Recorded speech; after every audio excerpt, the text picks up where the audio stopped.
आज हम अम्लों तथा क्षारकों की विभिन्न अवधारणाओं का अध्ययन करेंगे। तो जो अम्ल और क्षार है उनकी जो अम्ल और क्षार, तो जो पुरानी धारणा थी वो क्या थी कि जो अम्ल होते हैं वे खट्टे होते हैं और जो क्षार होते हैं ये साबुन की तरह चिकने होते हैं, ये क्षार कहलाते हैं। फिर जो अम्ल होते हैं ये जो अम्ल है ये धातु के साथ हाइड्रोजन देते हैं। इनकी पुरानी इसकी अवधारणाएं होती हैं। अब इसके बाद अलग अलग अवधारणाएं, पहला है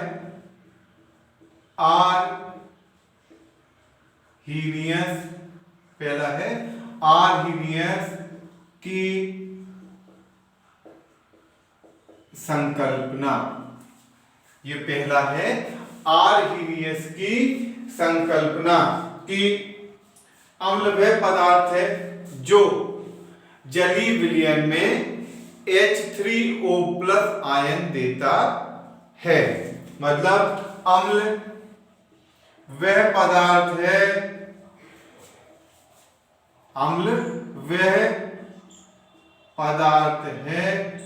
जो जलीय विलयन में H3O+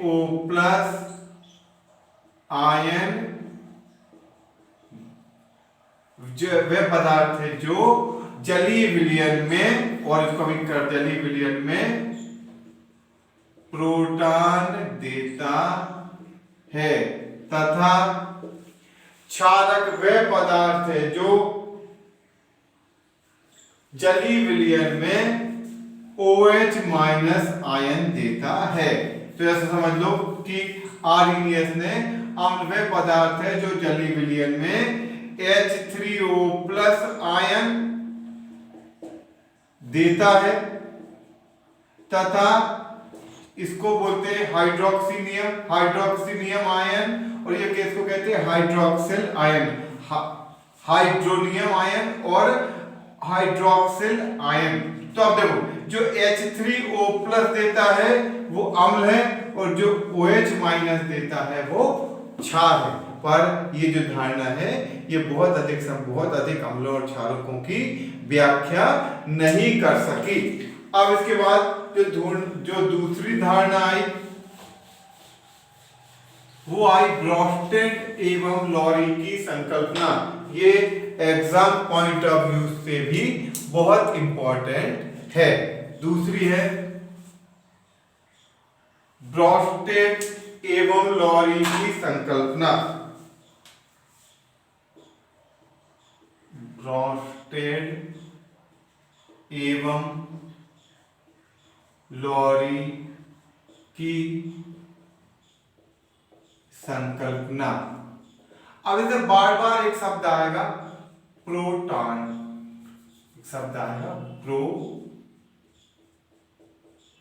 तो सबसे पहले तुमको मैं ये बताता हूं कि प्रोटॉन किसको कहते हैं। देखो कार्बन ये H है, इसने किसी A के साथ बंध बनाया, H ने किसी A के साथ बंध बनाया, और ये जो दोनों इलेक्ट्रॉन हैं ये A ने दे दिया। देखो इस एरो का मतलब है दोनों इलेक्ट्रॉन चले गए A के पास।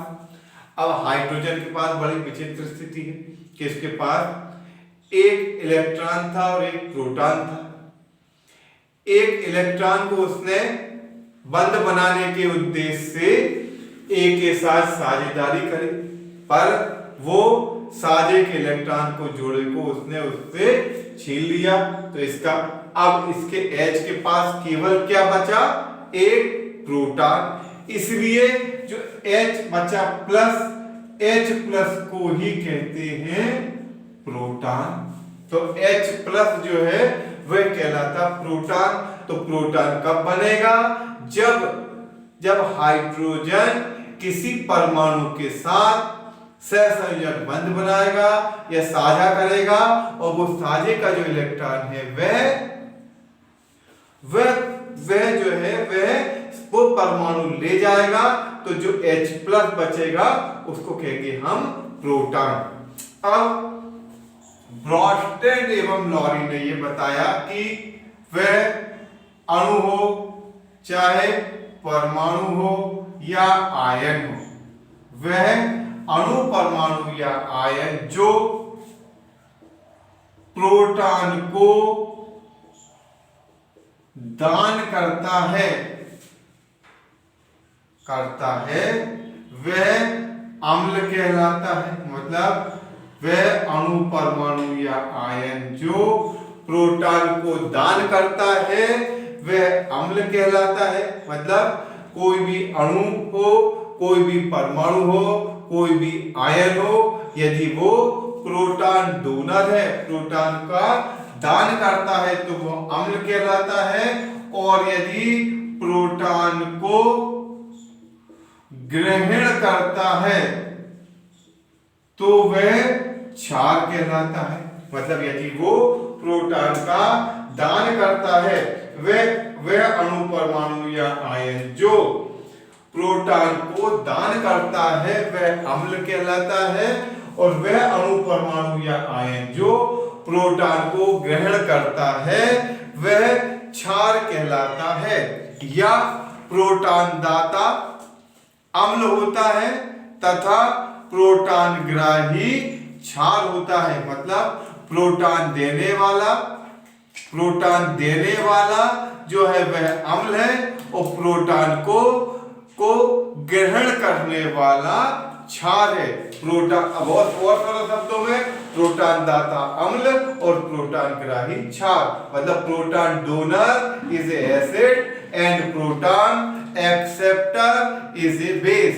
मींस वह अणु परमाणु या आयन जो प्रोटॉन का दान करता है अम्ल कहलाता है, और वह अणु परमाणु या आयन जो प्रोटॉन को ग्रहण करता है क्षार कहलाता है। अर्थात प्रोटॉन दाता अम्ल होता है एवं प्रोटॉन ग्राही क्षार होता है। अब देखना, अब इसमें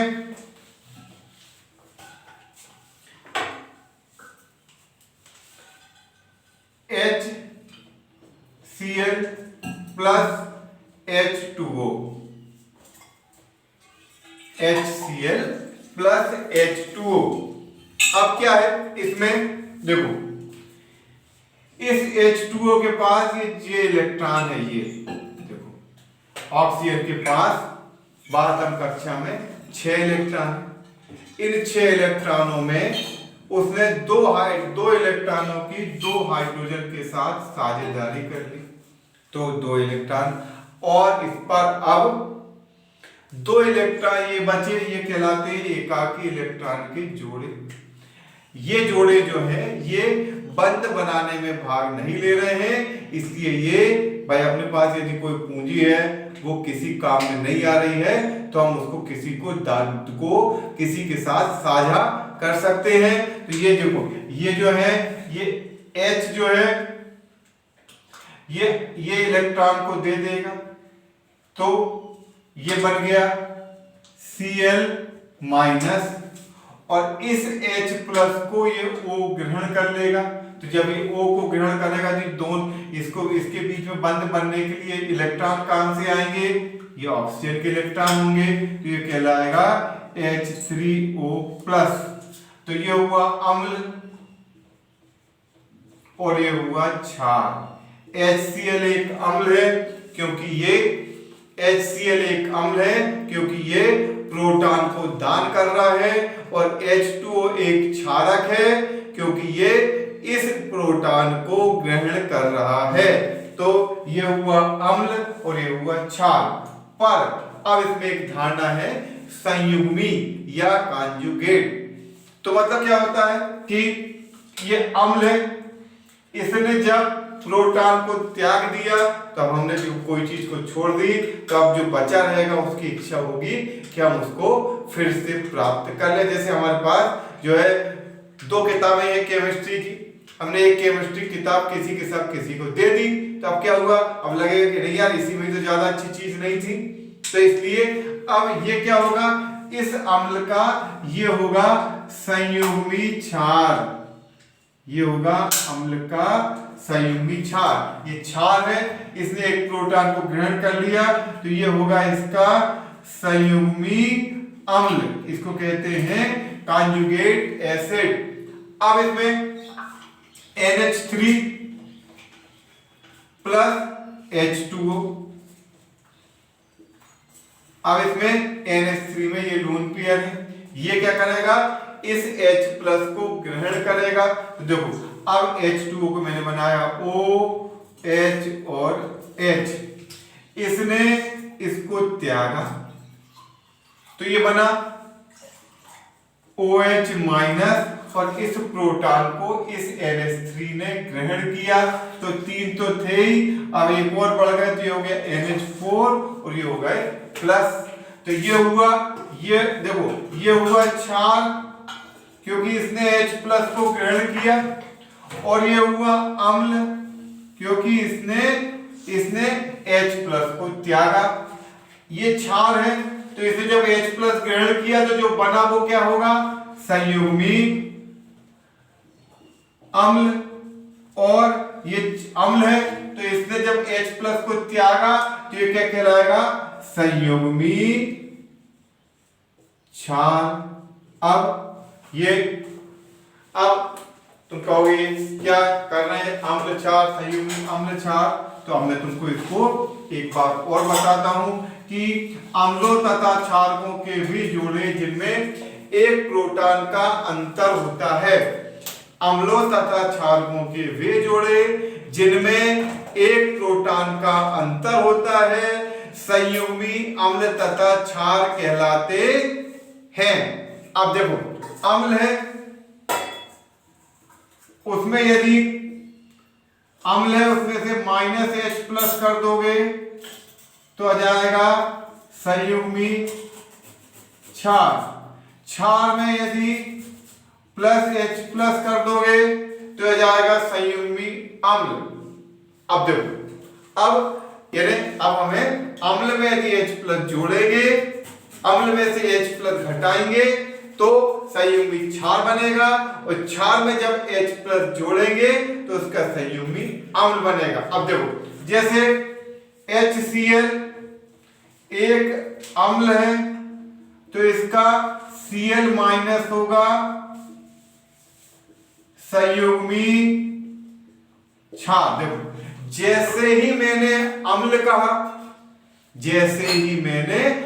कहा तो हमें क्या करना पड़ेगा, H को हटाएंगे, H कम कर दिया तो लिख दिया Cl, पर जब H प्लस हटाएंगे तो क्या होगा, एक माइनस हो जाएगा क्योंकि H इसमें से गया है। अब देखो NH3 यदि क्षार है तो इसका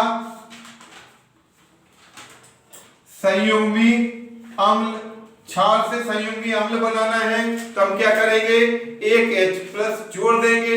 H प्लस जोड़ने से पहले ये जरूरी है कि ये पता होना चाहिए कि इसके पास एक इलेक्ट्रॉन का जोड़ा है। अब जब इस पर H जोड़ेंगे तो NH3 से एक H जुड़ेगा तो ये बनेगा NH4, पर चूंकि H प्लस जुड़ रहा है इसलिए ये हो जाएगा NH4 प्लस। मतलब अम्ल से क्षार बनाने के लिए माइनस H प्लस और क्षार से अम्ल बनाने के लिए प्लस H प्लस। अब मैं तुमको कम से कम 8, 10, 15 इसके छोटे छोटे उदाहरण देकर बताऊंगा। देखो अब HNO3 यदि अम्ल है तो इसका संयुग्मी क्षार। H2O अम्ल है तो इसका संयुग्मी क्षार। H2O यदि क्षार है तो इसका संयुग्मी अम्ल है। देखो अब मैं तीनों करके बताऊंगा तुमको। देखो अब मैंने यहां खालिस्तान छोड़ दी, अब अपने को भरना है। HNO3 अम्ल दिख रहा है H, एक H कम कर दो तो क्या बचा NO3, पर जब एक H कम करोगे तो यहां बनेगा NO3 माइनस, H2O है ये अम्ल है तो अम्ल में से जब क्षार बनाना पड़ता है तो क्या करेंगे माइनस H प्लस, जब इसमें माइनस H प्लस करोगे तो बचेगा क्या एक और एक H, पर चूंकि H प्लस कम किया है उदासीन से तो यहां बनेगा माइनस। अब H2O है, क्षार से बनाना है संयुग्मी अम्ल तो इसमें हम H प्लस जोड़ेंगे, तो जोड़ेंगे तो दो तो H है, अब हो गए 3 H3O, और जब 3 हुए अब इसमें चूंकि प्लस जुड़ा है तो ये जाएगा H3O प्लस। तो अब ये जो है अब देखना है, अब इसमें तुमको मैं NH3 क्षार है तो इसका संयुग्मी अम्ल बनाना है तो क्या करेंगे H प्लस जोड़ देंगे तो इसमें दोनों पेयर है तो ये NH3 की जगह हो जाएगा NH4, H प्लस जुड़ा है तो हो जाएगा प्लस। NH3 यदि अम्ल होता तो इसका संयुग्मी क्षार तो इसमें माइनस H प्लस कर देते तो इसको लिखते NH3, जब माइनस H करेंगे तो ये बनेगा NH2, और चूंकि H प्लस माइनस है तो ये देखो ये ऐसा होगा ये ऐसा तो ये रहेगा क्या लग जाएगा माइनस। तो ये कहलाती है ब्रोंस्टेड एवं लोरी की संकल्पना, संयुग्मी अम्ल तथा क्षारक के जोड़े। अब इसके बाद जो अगली संकल्पना है वो हम कल के लेक्चर में अगले लेक्चर में करेंगे। ओके बेटा, थैंक यू।